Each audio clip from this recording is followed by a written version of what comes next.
Hi everyone, welcome back to Pine Hollow out of Diagnostics. Today we have a Euro auction car special. Customer complaint is the airbag light is on, parts have been replaced, light is still on, he wants it diagnosed. So 2012 Volkswagen EOS 2-liter turbo, and the two codes stored in the airbag menu are 01739, front passenger's front airbag crash sensor, and then front passenger side airbag igniter 2. So it looks like two separate problems there. Now, what's the easiest, fastest way to at least get direction on this car? Well, it's really handy if you have two of the same sensor. This car has two front crash sensors, and one of them is not setting a code, the driver's side. So the parts that have been replaced already are the airbag module. I'm assuming this car was in a crash and the module needed to be whatever, reset, reprogrammed. He did replace the passenger side crash sensor. Now it lives right here, so I already started the diagnosis. That's unplugged. I plugged it into the driver's side. So the driver's side sensor, it's a little harder to get to, so I left that one connected.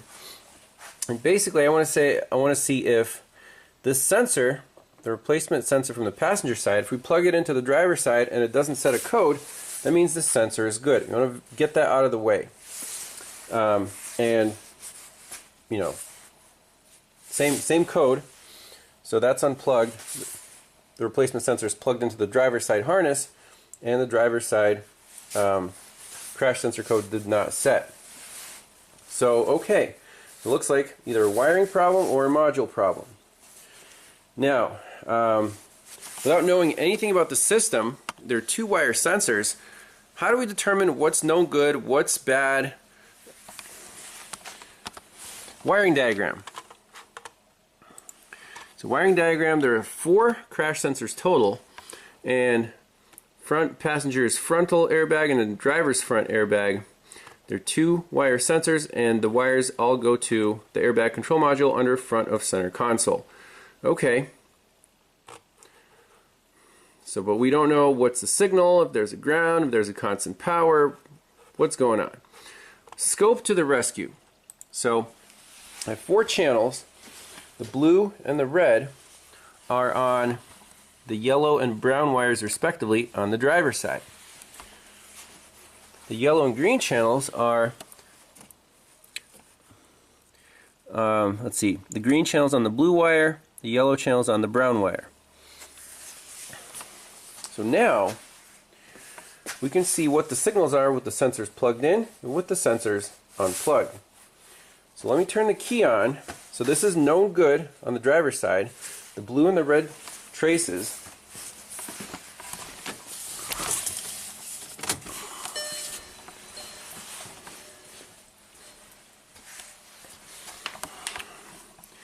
Apparently the blue stays at ground and the red goes to whatever, 9 volts. Almost 9 volts there. And that's known good. You can see the unplugged one on the passenger side, one of the channels, the green channel, which is on the blue wire, that's doing something. The yellow channel that's on the brown wire is not doing anything. Okay, very interesting. Now, let's turn the key off. You want to be safe about this. Unplug that sensor and see what the car does with both sensors unplugged. Okay, so I got the sensors unplugged, so both sides are now unplugged. And we see very similar patterns now. So apparently the red trace on the driver's side is equivalent to the green trace on the passenger side. Keep in mind, this is the brown wire on the driver's side, and this is the green channel is the blue wire on the passenger side. You would think that they would be symmetrical, but they're not. You see driver's side, pin 1 is brown, pin 2 is yellow, and on the passenger side, pin 1 is blue, pin 2 is brown. Okay, so that makes sense. So from this capture we can say the red and the green channels The wiring integrity to the module is good. The module is doing what it should.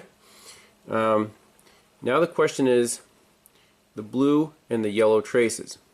So the blue is always at ground. It's just always at ground, and this side is happy. This is the driver's side. Now this yellow trace, right now it's at 0. Let's see what happens when we plug in this sensor into the passenger side. Let's see what happens to the signal. Okay, it's plugged in. Now the yellow and the green are identical. Look at that, right on top of each other. So based on the known good, the yellow should stay at ground. That should be a ground, I would think. That's my hypothesis. Yellow should be a constant ground. Can we check that safely? Let's turn the car off and just, this blue trace is just a constant ground going through the airbag module. We can check it with a low amp test light. We can do the same thing on the yellow. Let's turn the vehicle off and try that. Alright, so test light from battery positive. If it finds a ground, it'll light up. So the blue trace, I suspect, is just a constant ground. Let's try, see what it does. Lights up nice and bright, and the voltage barely went up at all. So we're right on that. That blue trace is just a constant ground. I suspect the yellow will not be a constant ground, even though it should be. So put the test light in here.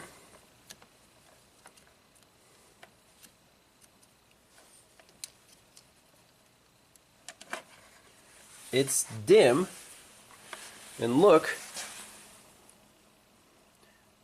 the voltage went up to 9 volts. Okay? Now if we unplug the sensor,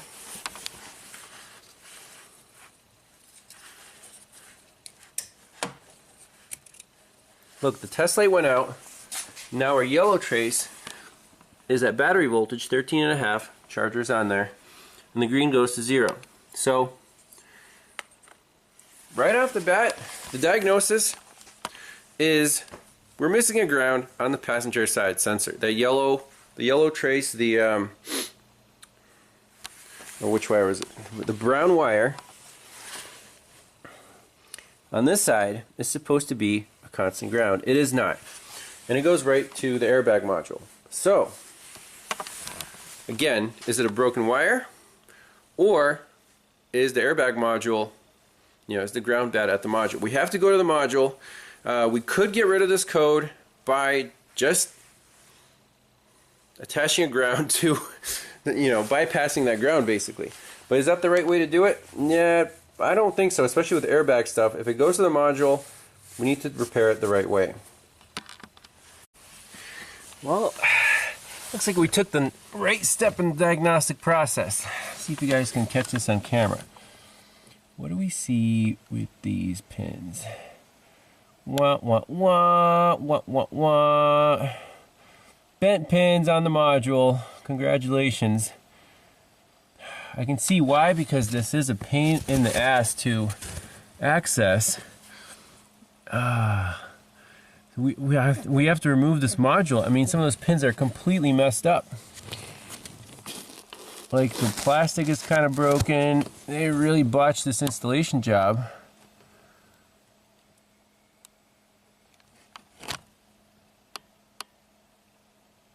Oh, that sucks.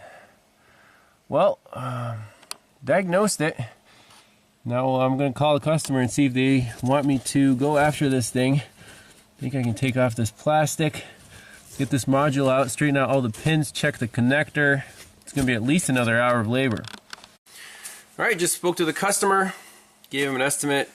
I said no guarantees. If those pins are really bent, they might just snap off if I try to straighten them. But he said, go for it, try it out, nothing to lose. So we're going after this airbag module. Let's try to get it out of here and see if we can straighten out those terminals. So I got the module on the bench. Oh, looks like a mess. They just forced this sucker in here. So we're going to do our best to straighten those pins out, but like I said, no guarantees. You have to be very, very careful. Here we go. So I'm going to use tweezers to really gently try to straighten these pins out.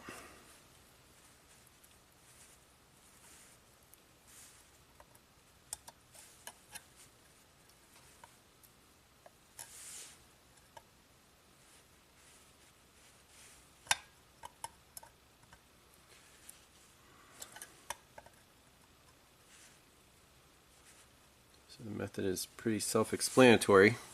So see where this goes. Alright, so I got the first row straightened out, more or less. The second row is a mess because a couple of the pins actually got pushed into the module, which is unfortunate. Should we pop this off and try to push them back from the back side, or pull on the pins and try to extract them this way? I mean, I'll give it a shot, but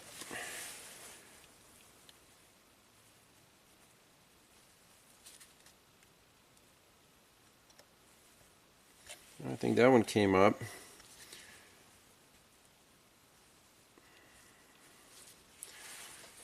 That one might be okay. Well, let me finish straightening these out and we'll plug it in. Alright, well, there's as straight as I can get them. The only casualty was this little yellow plastic piece from right here that got shoved down by the bent pins, but let's plug it in and see if they all align, if it plugs in nice. Fire up the scanner, clear the codes, see if everything's happy. Alright, here's the connector. And I'm just gonna slowly wiggle this thing in here.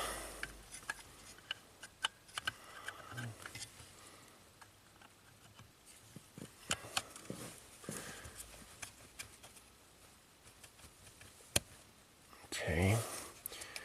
Slowly move the lock. Not forcing anything.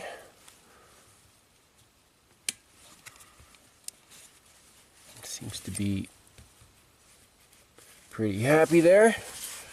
Moment of truth. Well, first we can just do the test light check to see if that ground got restored to the yellow.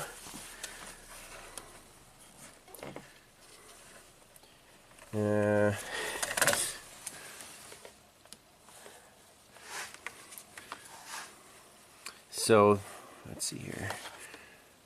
Blue. Maybe we need to ground the module on the body. Okay. Alright, so I put one nut on there, tighten it down. Let's see if that makes a difference. So the blue. Yes, we got a light there. And moment of truth. Ta-da! Alright, let me plug the sensor in, reinstall this, clear the codes, and hopefully this car will be fixed. Alright, let's clear out these airbag DTCs. Back up. Cycle the key on and off, see if the airbag light stays off.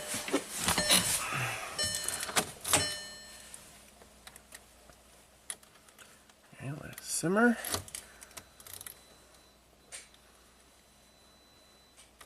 And key on.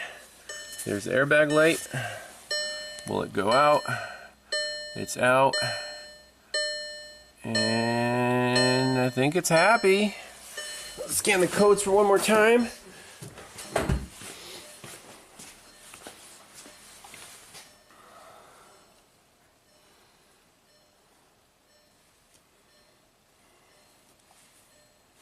Yes!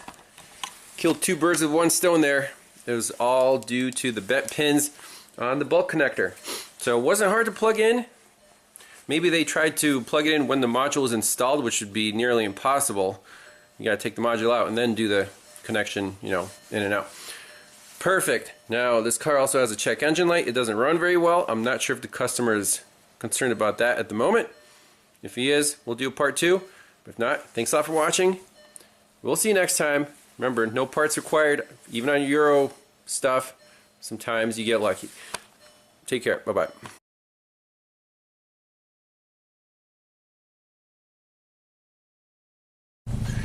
Alright, so the customer says, while the car's here, might as well take a look at this check engine light. As you can see, the check engine light is currently not on. But we do have a current code, fuel pump module A control circuit low, P025C. Interesting. This is an OBD2 data. If we look at the live data, I just want to take a look at these fuel trims to see if something is off. Long, short-term fuel trim bank 1, oxygen sensor, so it has an air-fuel ratio sensor, bank 1 sensor 2, bank 1 sensor 3, airflow, ambient air, engine RPM, engine coolant temp. Let's just graph those.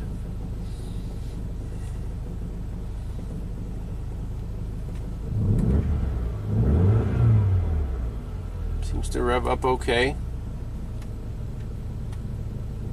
I don't know why the milliamp reading's not changing. Let's take it for a spin, see what happens. So it's interesting, on OBD2 data, these readings aren't changing much at all. Only long term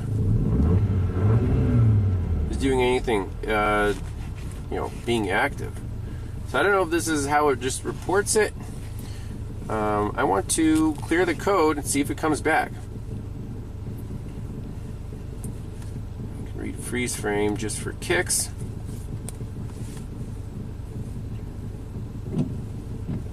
Look at that, 419 degrees ambient air, so this freeze frame is completely weird. Clear fault code, yes. Okay. Read fault code. No code stored. Vehicle off.